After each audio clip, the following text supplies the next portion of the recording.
owning the studio for the past couple of years, I've always wanted to open up the live room, make it more of a live atmosphere.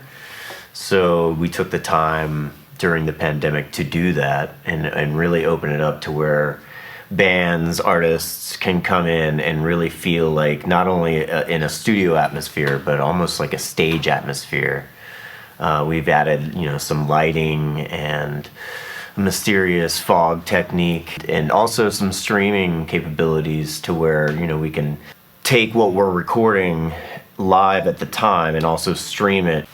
With all that, we decided to go ahead and maybe showcase some of the local Charleston bands and put together something that we could use as a way to support World Central Kitchen. And we decided that this would be a good way for one, to showcase off our new space, but also give back to the community and maybe help some people out, as well as get the music community together without physically getting them together. And I think it's been a really good and fun experience just talking to everybody and getting these bands in here and still having the sense of a music scene without being able to be in the same room with so many people. The other big thing we wanted to highlight was our community of Charleston, South Carolina. The three of us have been in this music scene since the early 2000s. We love this city and everything that's about it. I was a touring musician and tour manager for over 10 years. Devin ran a studio in Nashville for a long, long time, and Scott was a touring musician for over a decade as well. Every time that I wasn't on tour, when I was back in Charleston, I was working at restaurants. Spent my whole life between music and the community in Charleston working. So the idea when we started doing this of just getting the bands in here and then going around to talk to a few different establishments around town just kind of seemed to sync up, and we wanted to talk about how this town is such an artsy town with music and food and just different avenues that we have in the city that makes us extremely unique. Like right now I'm the studio manager, and at night I'm the general manager of Kwai Fei, one of the restaurants we interviewed for this documentary. And we're attached to a music venue. So everything in this town is kind of intertwined with, music. During this pandemic, I was working for DAPS. Scott's family owned Sullivan's Restaurant for how long? Too long. Too long. And they just recently got out of that. But I mean, like, restaurants in our lives, it's connected to music. Our whole lives, it's been that way. Yeah, it's a tightly knit community in Charleston. We just wanted to showcase and help out the artists and in any way we could, and Yeah, and if we could support World Central Kitchen this way, then I figured why not, So personally, we didn't make any money on this, but hopefully any money that is made, all of that money is going to go directly to our World Central Kitchen, and hopefully that will help some people out that need it. So I hope you guys enjoy it.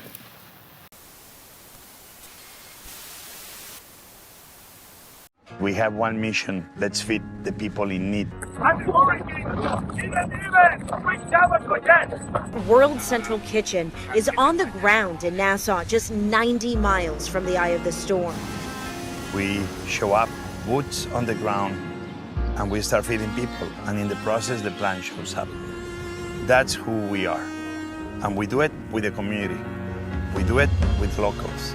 We empower the local reconstruction as we keep feeding people. Here we are with more than 40 small farmers that we are giving grants. One day they will have a very big percentage of the foods they consume produced right here in the island. We're about ideas and putting them into action.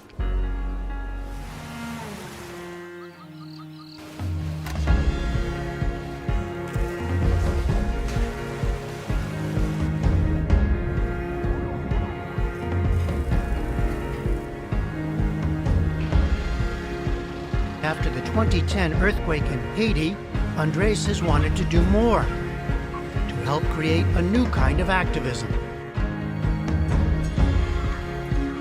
Jose Andres has been thinking about innovative ways to feed people for decades. These free meals are delivered to military personnel working in a makeshift hospital. When you talk about food and water, people don't want a solution 1 week from now, 1 month from now. The solution has to be now.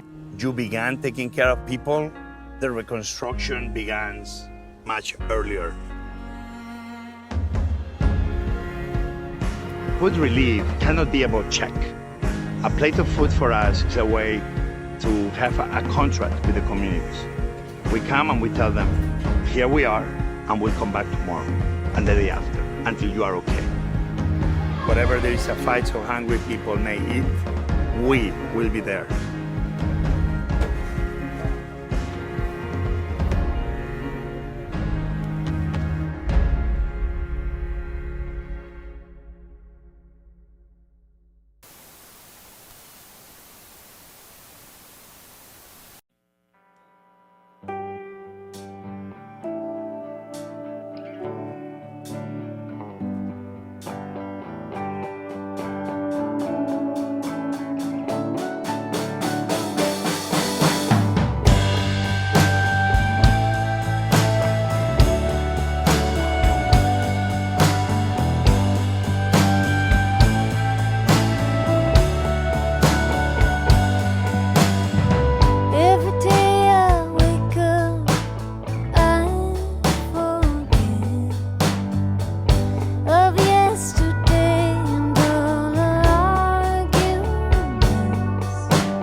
I just wanna talk shit and tell you everything that happened when I didn't get on. And did you really come when he went down? And if I'm not crazy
things that we thought would be when we were young. And then later we get drunk on the floor. And if I'm not crazy when I return, would you be there? Just need a girl. Would you be there? Just need a girl. Would you be there to discover me?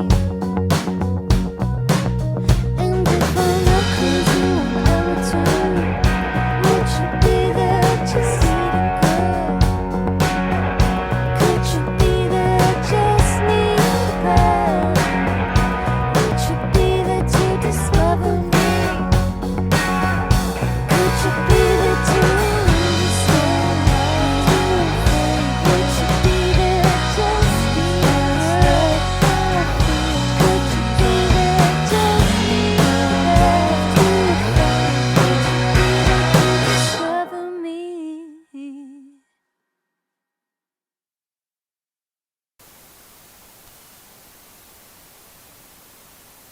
Hey, I'm Jeremiah Schenzel, And I'm Nick Dowling, and we're the owners of Daps Breakfast and Imbibe. and Mama Boy's Sandwich Emporium.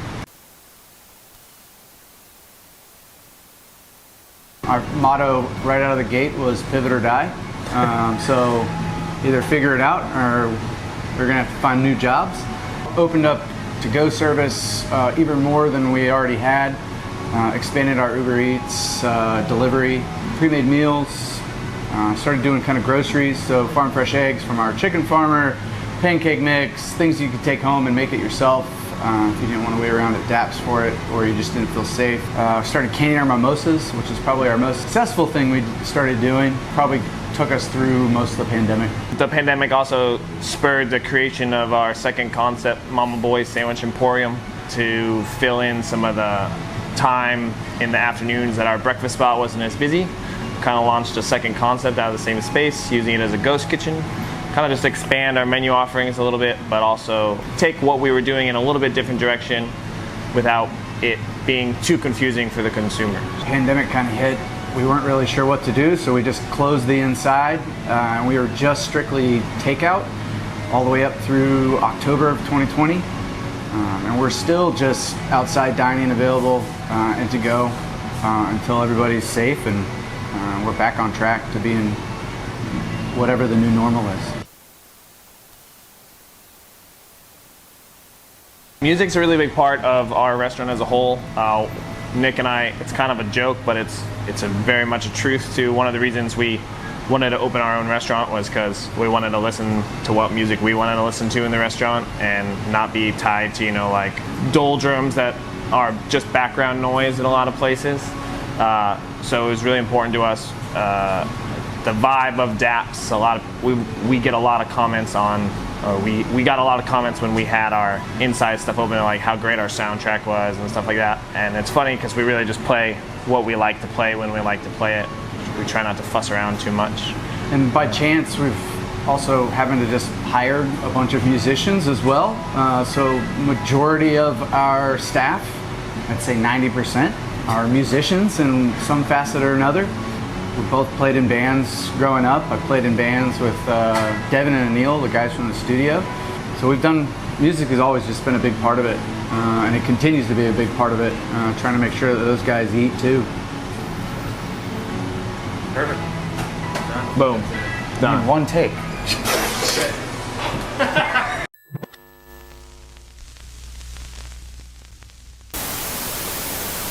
Hey, I'm Nick Dowling. This cause is pretty dear to my heart because I worked for Jose Andres for a few years in DC, Cafe Atlantico, Minibar, and America Eats. And it's pretty cool to see what he's gone on from just feeding the masses to feeding everybody in need. So here's to you, Jose.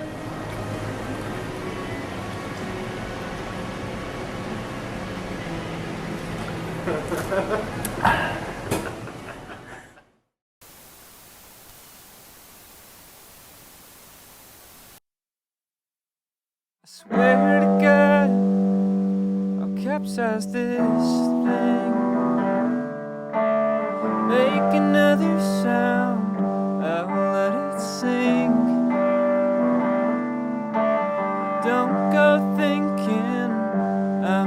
than that.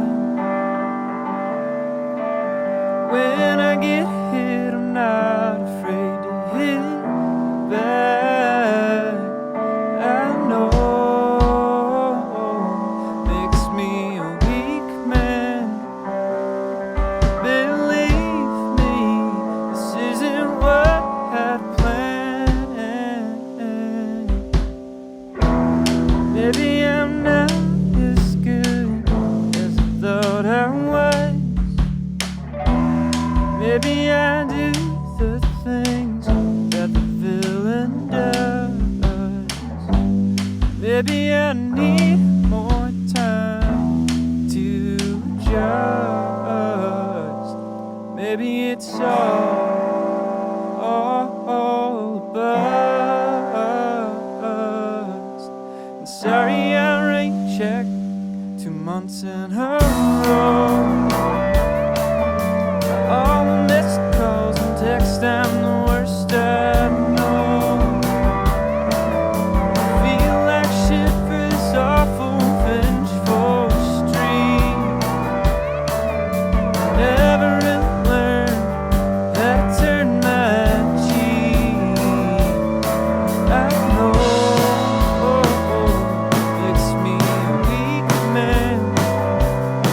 Believe me, this isn't what I planned. Maybe I'm not as good as I thought I was. Maybe I do the things that the villain does. Maybe I need more time to adjust. Maybe it's all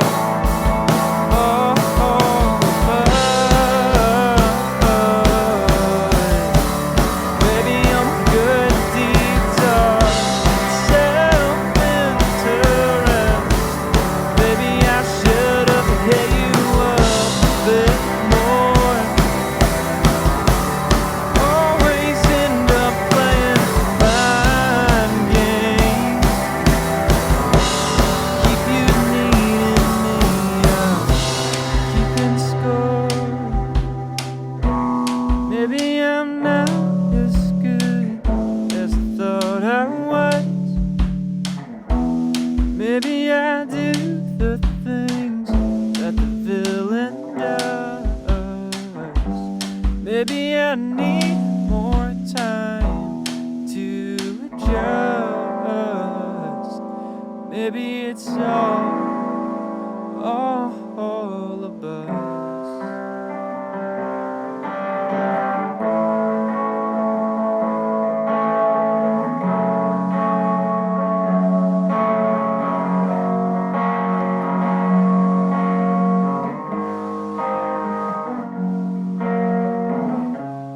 Don't make something of this.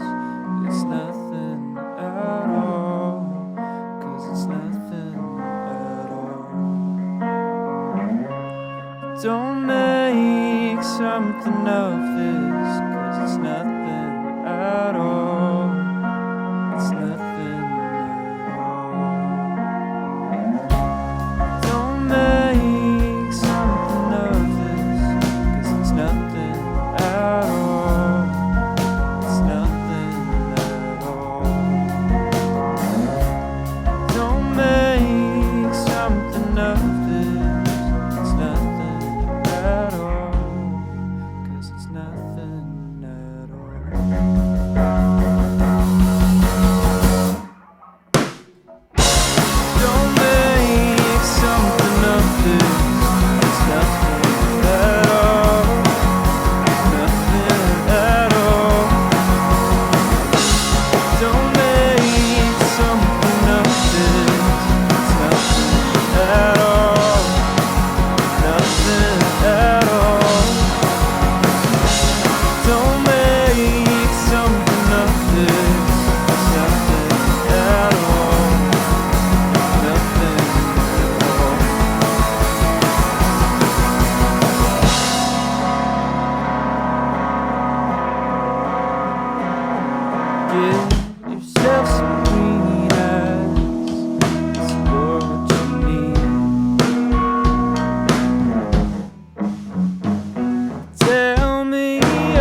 Yeah, I'm Joel Sadler here at SIGHTSEE. I'm Allison Sutton, and we are co-owners of SIGHTSEE Shop. We are part retail shop, part coffee bar, all kind of travel and adventure inspired brands and coffee. Personally, music keeps us sane. Yeah. As small business owners, it's definitely like a source of creative inspiration and healing for us in a lot of ways. Honestly, music was probably one of the first elements that we even started doing before we even did pop-ups as a coffee and retail concept. We were putting out seasonal playlists back before we even opened the shop, and we still put out those playlists all summer year long. Music is in a lot of ways like coffee in that it's such a great opportunity to start conversations and to build community with people. Almost every day when we keep track of it, we post our daily shop vibe on our Instagram stories. That's just whatever music we're playing in the shop that day, which I think is also like another fun way where people like we're building community around music and the vibe and energy of this space. The way that I frame it is that we had to think immediately. We just thought, what is SIGHTSEE and what is the experience we're trying to deliver for people? And now, how can we deliver that given all of the constraints that COVID has all of a sudden put upon us? So one of the big things that we do is like connect with our community, conversations in the shop, chatting, getting to know people. That all of a sudden came to a harsh stop. And so we decided to start regular Instagram live chats. And so we would invite people locally and from around the country just to chat with us for like 30 minutes. And that created a good opportunity to just stay in touch. People could join in and watch that live. We were open 6 days a week, so we were closed Mondays, which was nice. But then as soon as we had to march, a little over a year to the day, we just went 7 days because we couldn't remember what day it was and nobody else could remember what day it was, and we just didn't want someone showing up at SIGHTSEE on a Monday not realizing what day it was. So we just decided, let's just keep on rolling. At the beginning of the pandemic, shifted to online ordering only. Our space is incredibly small and compact, so we wanted a really safe and comfortable way for people to be able to get their coffee without necessarily having to come inside. So we had an e-commerce site because we're also a retail store. Yep. So we added a whole new page on there with our full coffee and tea and snack menu.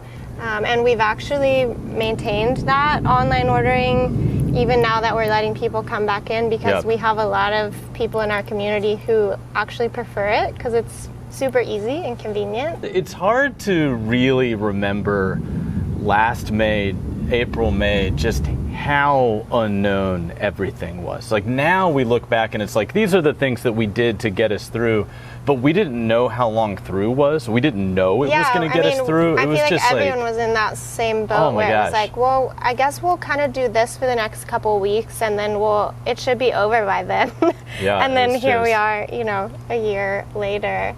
Yeah, the SIGHTSEE and our community just felt like inseparable elements of the same whole, and that became extremely real. I mean, from the beginning, we raised the funds on Kickstarter from our community. It's always been a community thing, but the pandemic just stripped away any sort of facade around that, and we had to rely on our community, support our community, speak up for our community, and our community got us through. And so I would say, like, if there was any sense before the pandemic that like SIGHTSEE was a business and there was a community that it existed in, that now SIGHTSEE is a business in a community, and the two are inseparable from one another. Yeah, for sure.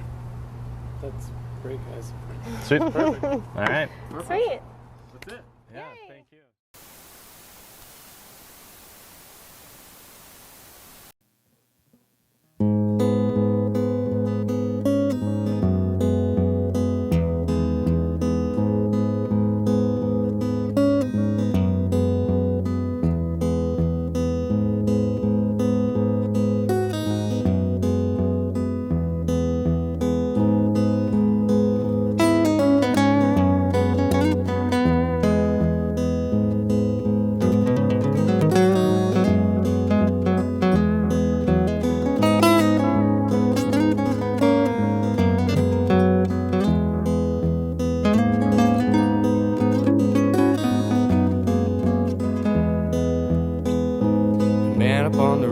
rooftop cries 'cause he can't see the light.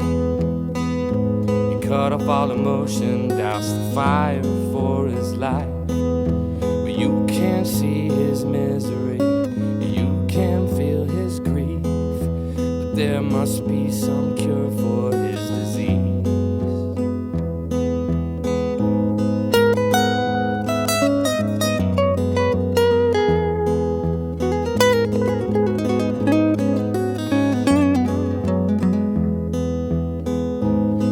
Out on the ledge, numbs her heart with Novocaine.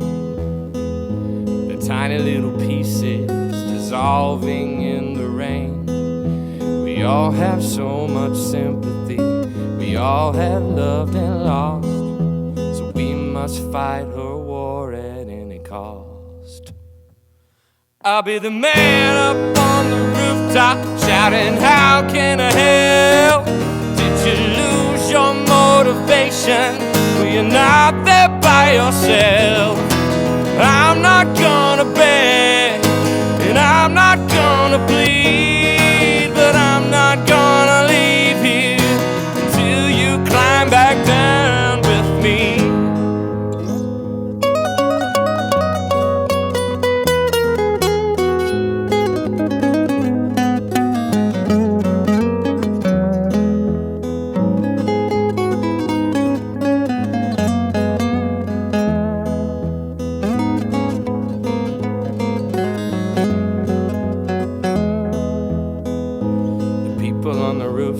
Shout, the world is gonna end. Pray for forgiveness for your lies and for your sins. Well, I've got some bad news for them. That Kool-Aid's all dried up. We live this life so beautiful, we all have had enough. We live this life so beautiful, we all have had enough. I'll be the man up on the rooftop, shouting, how can I help? Did you lose your sense of purpose or your love for life itself? I'm not gonna beg, and I'm not gonna plead, but I'm not gonna leave here until you climb back down with me. Until you climb back down with me. I'll be the man up on the rooftop reaching out. Yeah, I'll be the man up on the rooftop reaching out. Yeah, I'll be the man up on the rooftop reaching out.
Talk about what's going on right now. Just don't feel like apologizing for how the words come out. They might pierce your heart like molten lead, so I'd rather take a deep breath instead. I ain't gonna talk about it. No,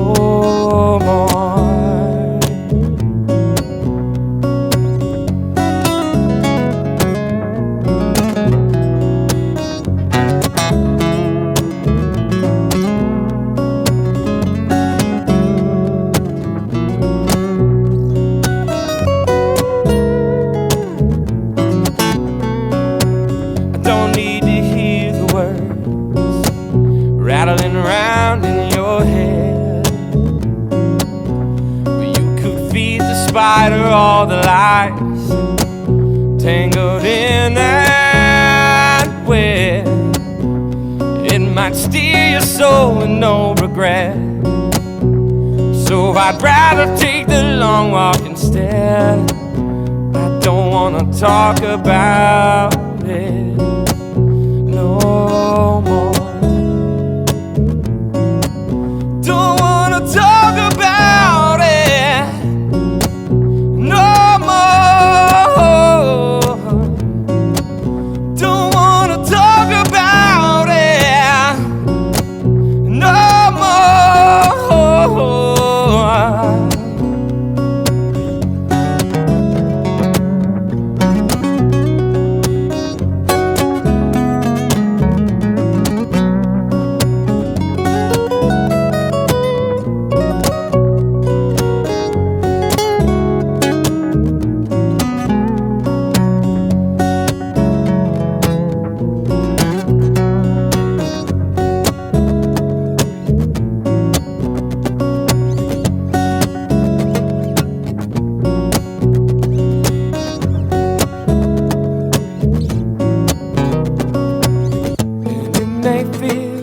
A long, long time since you crossed my mind, but it's so much more than you realize. So much more than you realize.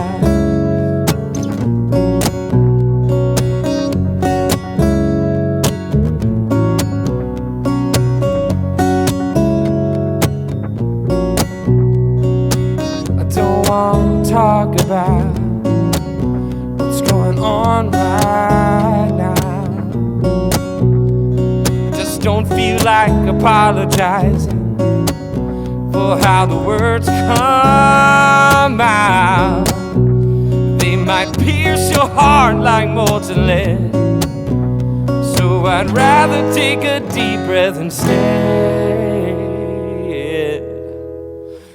I ain't gonna talk about it no more. Don't wanna talk about it no more. Don't wanna talk about it no more. Don't wanna talk about it.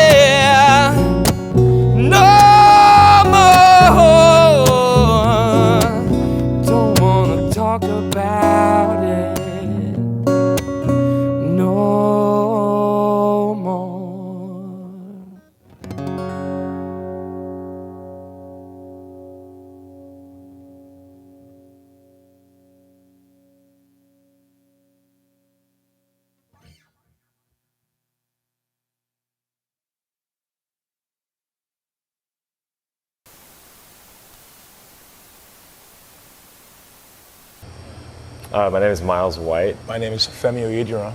And we own Graft Wine Shop and Bar. Music is a huge part of our culture, of our shop. When we opened Graft, we were interested in merging what we love about music culture with the way we consume wine. We wanted to make a convivial space where we could play music we enjoy, and hopefully that would, contribute to an atmosphere that was really conducive to having fun while you're drinking wine.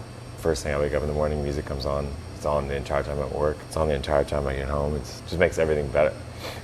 Music has really not just always been a part of the culture of what we do at our shop, it's always been a big part of Miles and I's friendship. I think the reason why we became really good friends when we were first working together years ago at Charleston Grill, we both had similar taste in music, so we were going to similar concerts, and we love that we've always been, I think, two guys that like to crank loud music, drink wine, have a good time with friends. And when we were trying to expand on that with Graft, I think monthly playlists seemed like something that would be really fun. Not just because it takes off the stress of deciding what you want to play that night, but it's just, I think, a fun thing for, building on the music culture. Because when you pour wine every day, what else can you really do to kind of bring in that music element? think it's kind of fun too, like when people come and like they're excited about a wine that you haven't had yet, and then like with those playlists, some people will come along and they'll play a song that you haven't heard yet. And it's all about discovery. I don't know what the neurons are that when you hear something for the first time that, you know, takes you aback, or you taste something that gives you that same experience. But I think that if you can fire both those synapses, you know, whether it be for wine and music simultaneously, I think it makes for a really awesome opportunity to just have fun. So, with regards to COVID and our reaction, like, you know, we were immediately pretty lucky because half of our space is retail, and there wasn't a shortage of people drinking. So we were able to still kind of supply that, and people kind of like were used to shopping here, and I think that was huge for us. So we were able to keep everyone kind of safe and comfortable, but also like provide a service to people that they were like familiar with. And we had a lot of downtime, obviously, so we kind of built a website and put everything online, and it was maintaining. It's a lot of work, but it's definitely, I think people are still super appreciative of it, and something we definitely plan to carry on. And I think a lot of that stuff has allowed us to kind of like open back up slowly and not have to worry about going too fast or making people feel uncomfortable. So all things considered, we were pretty fortunate. you know, I think when we first opened, our bar was open every day, all day. So whether it was 11:30 in the morning or, you know, 10:30 at night, you could come in and get a glass of wine and craft. And as it should be, him and I were here all the time, constantly. So we kind of found ourselves trying to manage this business while simultaneously trying to run a bar that's open all the time. And we realized when we got to shut down the bar for 7 months and really just exist, you know, as a retail store, we really got to learn a lot about retail and focus and build on retail in ways that we never would have had the time to even allow our imaginations to sort through things and ideas and concepts. And yeah, I mean, I think it allowed us to get back into the wine, which is good for us. Yeah, and we recalibrated the way we operate now since the shutdown. The bar is not open during the day, and that really gives us the time to get work done, and it allows you to be creative, because before it's hard to be creative when, you know, people are coming in and be like, pour me a glass of champagne, give me a cheese plate. Thought you were going to do QuickBooks. yeah. Like the community support's been incredible, and Charleston's always such a communal-driven town, and people would come in and they wanted to check on us, and they wanted to like write us checks, and they didn't want anything, and it was just like, no, like, go take that to the restaurant next door that cannot open, you know. So, but to see that happen was pretty awesome. And as employers, you know, it put us to the test, and I think we had to kind of really double down on our commitment to our employees and our staff in ways that I think we would have expected. But it was good to see that when the time came, that we were able to kind of do what we told ourselves we think we would do. So I think that was good.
to last, built to fade into the past. Here you never want to say goodbye. The holidays that last forever, time of life we won't surrender. Tomorrow comes and goes like the day. In my life, with friends and lovers, I played with your summer. There was these other days we'll remember.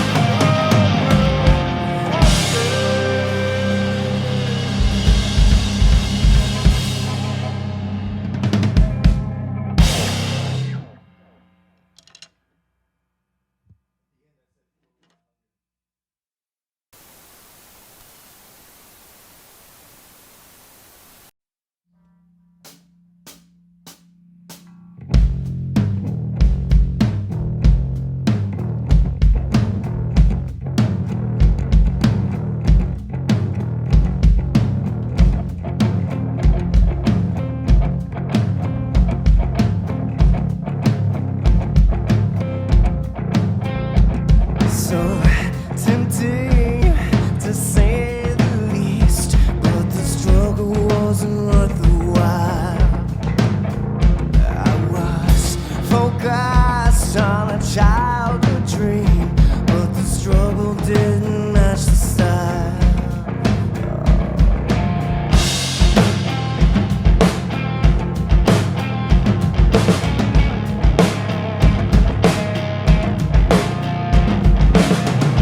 Mama, the wolves are white in a sea of sheep under the moon. And I flash under Manhattan lights to realize the way out is through. The way out is through. I'm the master of second chances. Not afraid anymore.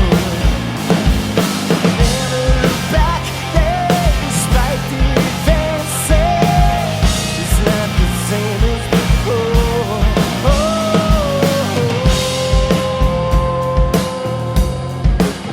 I kept my head down under all the mess, and I waited till you passed me by. And I brushed off the embarrassment with a vodka soda and a smile. Nothing left to lose. Yeah, the way out is through. Master of second chances. Not afraid anymore. Never look back, despite the advances. It's not the same as before. Me, make it feel like movies, baby. Can't swing on me. Help me take up the hatchet and burn all the bridges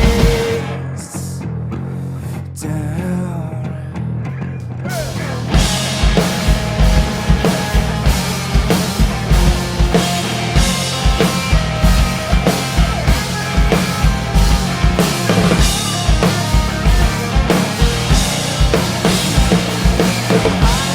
Master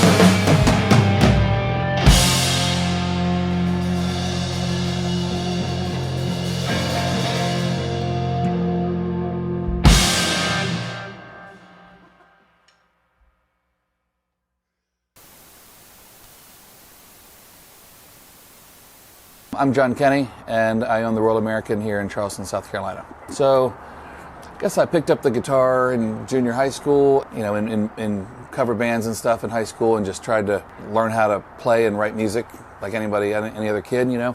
Once school was over, did a bit of traveling, and then came back and got into a band that kind of formed with a friend, and you know, did all right for a couple years. You know, we had some major management, played, you know, toured all over the world, not the world, all over the country. Wish it was the world. You know, made some records and had a really good time. That lasted about 6 or 7 years. So I moved to Charleston in 2008 and ended up meeting my business partner, Carolee Fowler. She had found this building up on Morrison Drive and wanted to put a little neighborhood bar in it, and asked me if I wanted to be a part of it and do some music. So that's kind of how this started. For the past 9-10 years, our shows have really been a driving force in this business. When we were not able to do them like everybody else, so I guess focused more on being a neighborhood bar and focused more on selling food and drinks. And thank goodness, the people of Charleston have been super supportive, and as much as they're allowed to come out, we have this outdoor space, so it's felt pretty safe. We've got tables that are 8 feet apart and all that kind of stuff. So we've been able to, you know, get through the COVID okay. You know, I feel grateful that we're still here. Like I said, certainly 2020 won't be a banner year for any of us, but we're still lucky to be here, and we can't wait to start doing shows again, which hopefully will happen in the next month or two. We felt so much support, not only from the musical community still, they've all still been coming in, and a lot of the bands that have played here previously are still coming in all the time, and, you know, ordering food and just, you know, hanging out. We've actually got quite a few band members working here as part of our staff now. Bartender, a doorman, a barback, 3 or 4 kitchen people. They're all, you know, we've probably got 5 or 6 Charleston band members working at the Royal American currently. There's a staffing crisis in the restaurant industry, and we've been lucky enough to have these guys have our back and come on board and want to do something they'd never done. 2 or 3 of the people had never even worked in a kitchen, and they just said, hey, we'd like to work, and we have had a spot for them. So we've just kind of trained them, and it's been a really nice symbiotic relationship. And then the community at large has just been huge for us. Lots of people we hadn't really met before have kind of come out of the woodwork, and with a few places, you know, having limited hours or whatever, we've just been meeting a lot of new friends, and we've really felt the love.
I am Amy Hills, and you're at Everybody's in Yoga and Fitness on Johns Island, which is going to be a yoga studio.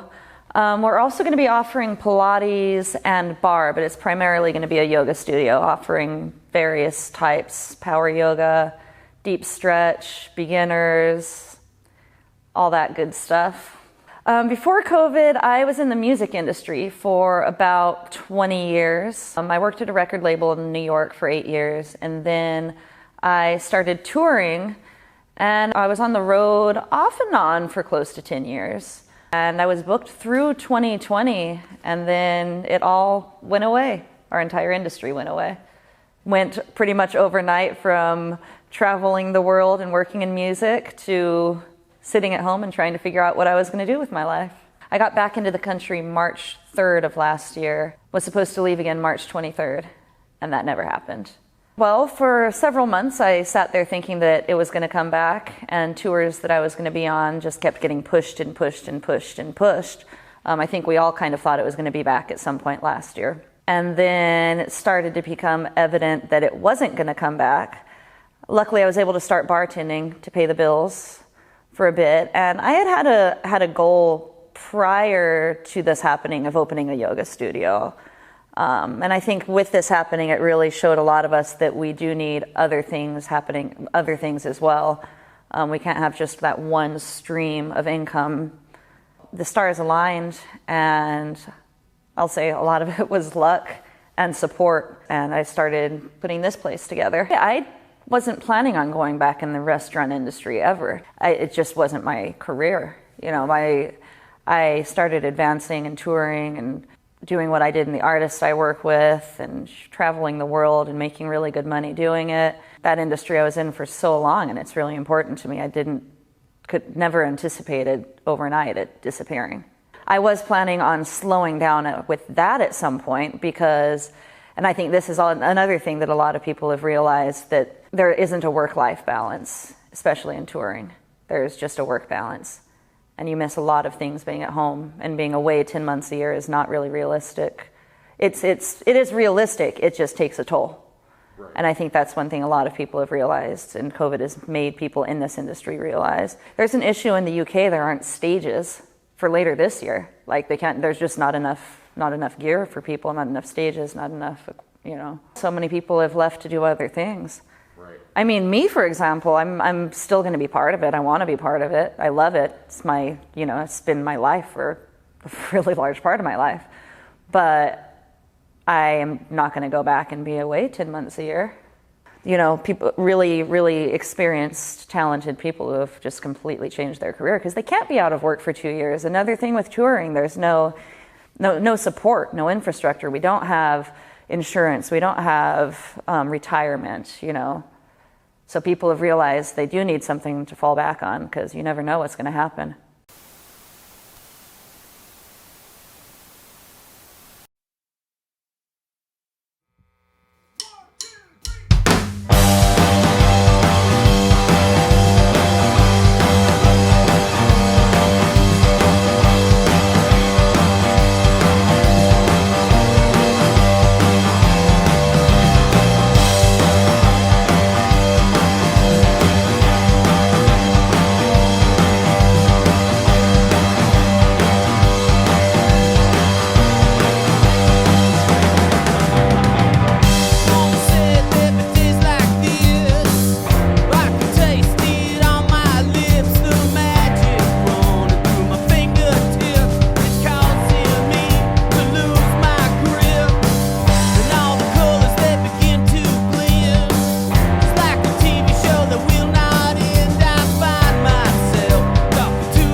My name is David Schutenberg. I am the chef and owner of Kwai Fei Restaurant on James Island.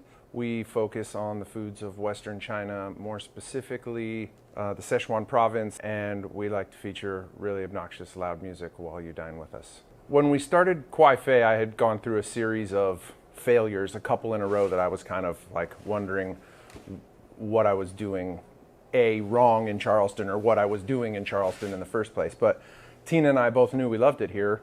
It's a beautiful city. We were finally getting a nice group of friends, and so we decided, well, let's just head out and do our own thing, forge out on our own. I thought back to one of my favorite times when I was cooking, and what always made me the happiest, it was when we opened a Malaysian place in the West Village called Fatty Crab. We were pretty well known for really loud music. Like, people would say, we just won't eat there, it's too loud. You know, cowbells in the kitchen and Dead Kennedys on the soundtrack, and it was the first place where I was like, that's what dining out for me is supposed to be. You know, music classically in a restaurant setting has always been some low-level drone, maybe not displeasing, and maybe not just some ambient noise, but certainly nothing to focus on. And it's just there to provide a background soundtrack for the night. I kind of abhor that thought. You know, when I go out to eat, I want everything to be part of it, and I think the flavors and the food that we do here at Kwai Fei can be shocking sometimes, especially for first timers. And I think having music that matches that vibe is exactly what this restaurant needs. So I want the volume a little bit higher, and I want it to switch from Frank Sinatra to Drive-By Truckers to Hank 3 to Radioactive Goldfish, some weird rave from the 90s, punk rock from the 80s. I want it to be all over the place. And then Britney Spears pops up, and I want the diner to be like, what the f is going on in this place? I don't ever want music in my life to just kind of be a background noise. I need a music at all times to silence the song that's going to play in my brain by itself if I didn't have something to focus on musically. So yeah, it's super important to me. I can't get any work done without it. Everybody has a lament from the year. It was way harder on some than us. I'm certainly not jealous of fine dining establishments downtown whose food isn't made to be put into boxes, and whose price point is such that the experience is expected. You know, we're a more affordable price point. We are, focusing on Chinese cooking in general. So, our food is almost made for boxes at sometimes. I hate doing it because I too think the food's better eaten freshly made and at a table in the restaurant. But it afforded us the ability to, put the chairs up on the tables and move to a takeout only model. We worked our tails off to ensure that we didn't have to lay off any front of the house staff by giving people projects. We produced the zine. We did projects around the restaurant for months while we just focused on takeout. The kitchen was getting creamed the whole time. It was an interesting dichotomy where all of a sudden the cooks were like, I'm cooking all this food and I have to share my tips with guys who are making fanzines and painting chairs. And I was like, well, welcome to the restaurant biz, because that's what they've been saying about you guys for the last 50 years. But I think, our model of everybody sharing has created more of a kinship and a family-like atmosphere. There's none of the drama between front and back. So during that time, we just kept right on going. So much so that we didn't even qualify for the second round of PPP. So I guess that's great. I mean, I'm proud of it, but at the same time, yeah, it would be nice to have that extra bankroll to help get through these, the obvious lean times that come and go with this business. But we were very, very fortunate that, the food that we do, that the community that supports us wasn't going to let us go. They just weren't going to let us fall by the wayside. They came in droves for takeout and just kept on going. But it's not the same. I can't wait to get through this and have people at the bar and have the place full and have 10 people waiting to sit down. I really feel like I thrive in that environment. And plus, when there's that many people in there, I can keep turning the volume up. So right now, I have to be conscious of 10 people in a restaurant versus 50, and 10 people don't want to hear the gleaming spires nearly as loud as I do. Kwai Fei is exactly what we want it to be, and that includes loud music and loud food. And I mean, I'm loud in general, so I think it all makes a lot of sense. Cool. Perfect. Awesome. I think that's good. You can cut. Yeah. Done. Did it.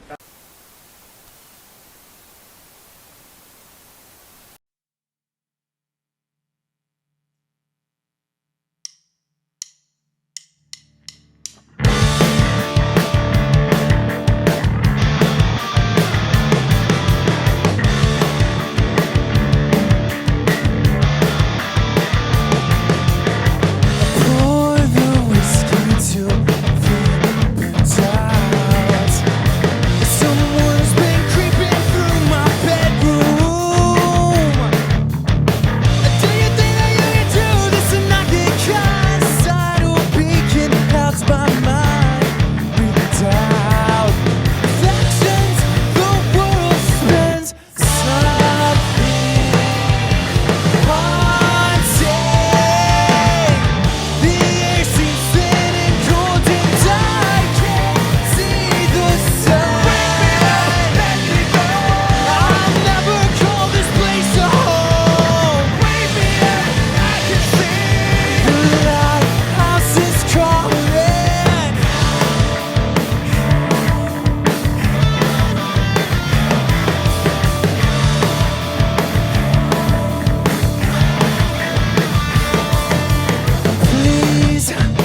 So take the shovel, bury me. Drown me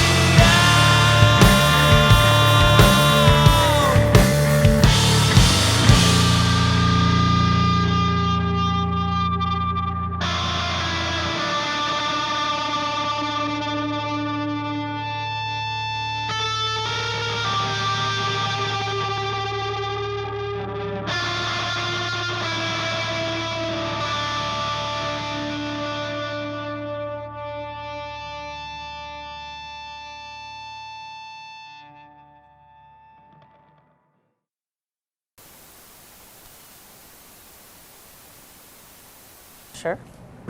Alex Harris, Charleston Poorhouse. Vanessa Harris, Charleston Poorhouse. So clearly it's a live music venue, so it plays every role in our business. We have drinks and food too. Having to learn how to be able to make money by selling drinks and all that was just what you have to do to be able to present music. Right. The booze pays the bills. The booze pays the bills. It makes you be able to book music you care about and see it and hear it and hang out and be around people that choose to play music with their lives, which are great people. It's extremely interesting to have musicians around all the time. You know, I mean, the stories are fun. They're usually very intelligent people. So yeah, They're usually not jerks. Yeah, it's exciting. Then, you know, initially we only had the inside room. The deck was added on in 2006. Yeah, so we built this where we are right now, stage behind us, outside deck. It's pretty large. 4,000 square feet, I think. It's been crucial, segueing into the next question, yeah, how we've survived during the pandemic. This is it. I mean, we have been so grateful to have had this space, you know, or nothing would have been happening. And I don't know what would have happened. It's scary to think about, but we were very lucky to have already had this. Yeah. And have the stage, have the PA. We just started doing shows. Well, we were closed for the 60 days, mid-May. Said restaurants could open outside with the tables and spaced apart tables. So we bought a bunch of tables. And then we have a food container out here called Micho. And so we ran it like a restaurant. We just started charging for tables. We figured out how to do that on Eventbrite, and 2 tops, 4 tops, 6 tops, 8 tops. Did 2 shows. 2 shows in one night. Uh-huh. Clear the deck. Have the second show. Sell them out. Both of them out. A lot more work for half of the business type thing. But some better than nothing. Yeah. Better than the other. And, you know, it kept musicians with some money in their pocket, our staff as well. It was good for everyone, really, and just to like get your mind off of, you know, the pandemic for an hour is good. The 60 days, we did like 3 weeks worth of cleaning and deep cleaning and painting and all that, and then did a bunch of stuff at the house, and then it was over and we were open again. And figuring all those things out and how to do it, and you know, it was very stressful on our staff, and we're eternally grateful to them. People, believe it or not, are not cooperative. So we're trying to do all these things, and then dealing with, you know, uncooperative patrons was just an added layer we just didn't anticipate. We have so many regulars, which is so amazing, and they're like family, and they've been coming forever. And I mean, community is eternally important, right? Like, no one lives in complete solitude all the time, so just commiserating essentially and sharing that experience is important, to not just go it alone. You got to share it. It's important to have someone there to understand. Yeah, and of course our staff is just like family, and you know, that goes without saying, I think. Yeah, and it even goes farther out to the musicians. I mean, it's like, you know, our plan when this first all happened, I was like, all right, here's the deal. We take care of the nuclear. Us, we have 3 children. So that's, you know, number one. And then it's the staff. And then it's the musicians. And then, you know, and we quickly were lucky enough to be able to like do that, that kind of formula without really missing much of a beat. So that was good. You know, yeah. That's great. Yeah. Perfect. Cool. That's it. Thank you. Cool.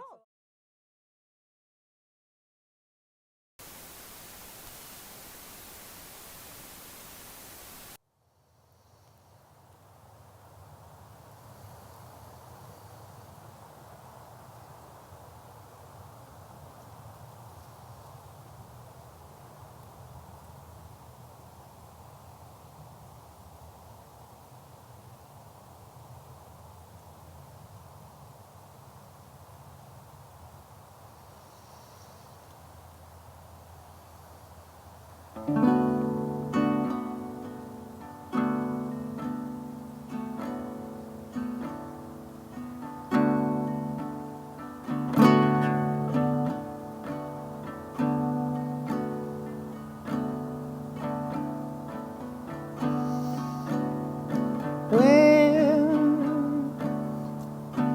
I cannot see why I was born, I go back inside and you're still sleeping.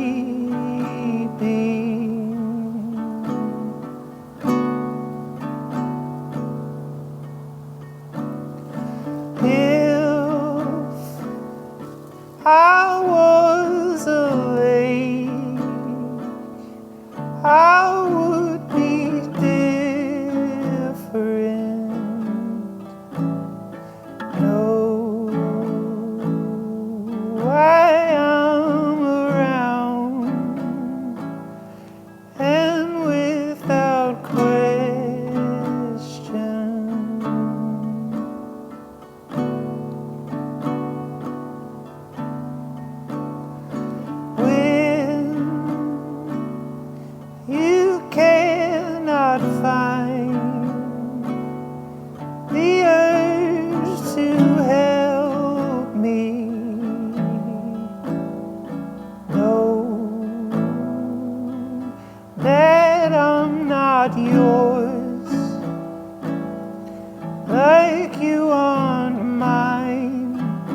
I'm fine. I'm fine. I'm not scared. I'm not scared.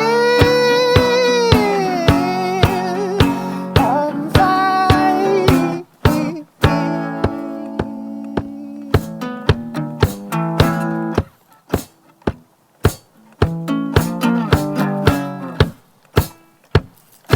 I should tell you I'm okay, 'cause you won't see it in my face. One day you will understand. I'll never do the things I plan. I'm fine. I'm fine. I'm not scared. I'm not scared. I'm fine.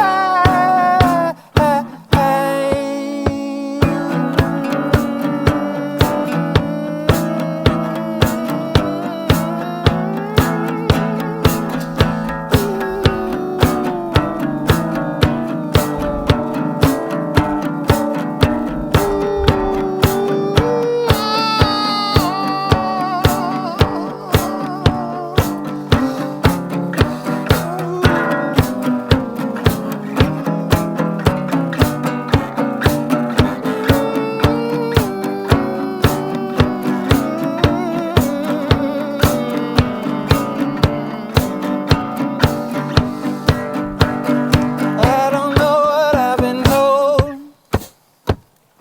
In one ear and out it goes.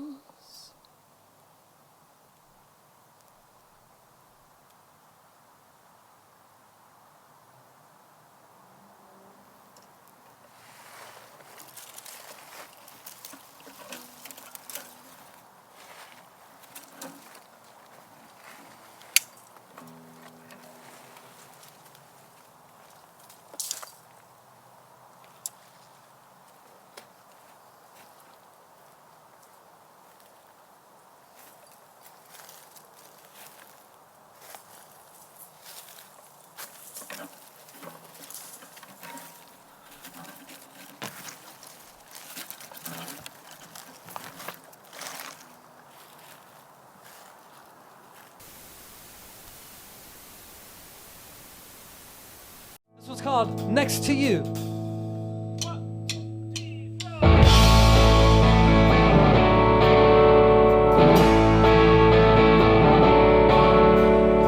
Riding this road like a burned out song. The days are so lonely, the nights are so long. I just can't wait to be by your side. You were an angel when I was on my own, a bright-eyed kid with no place to call home. You showed me love that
hung up on the blues.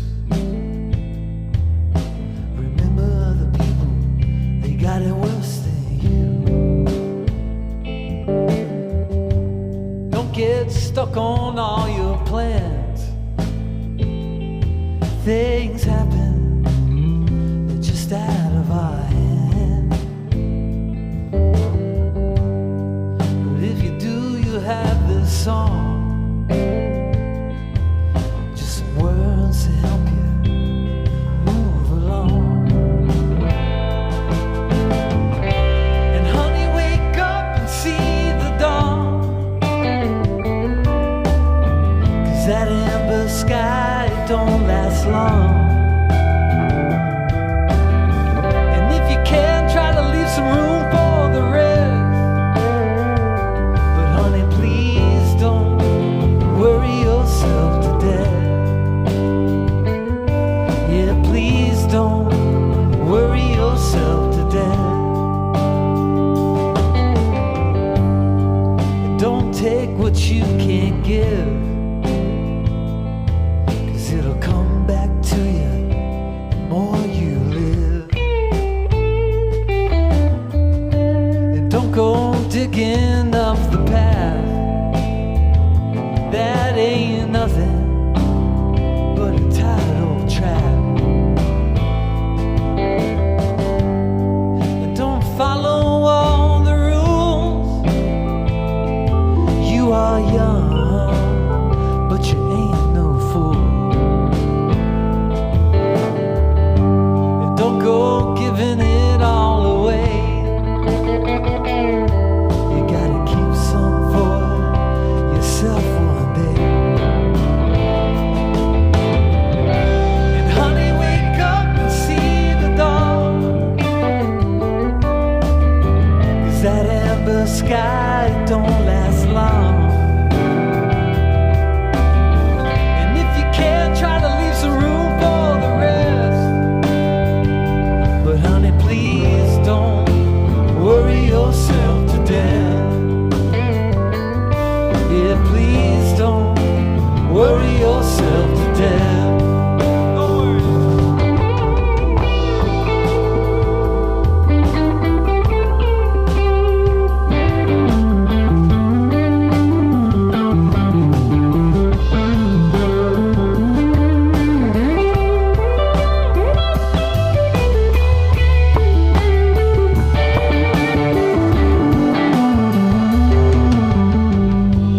Honey, don't give up on your dreams.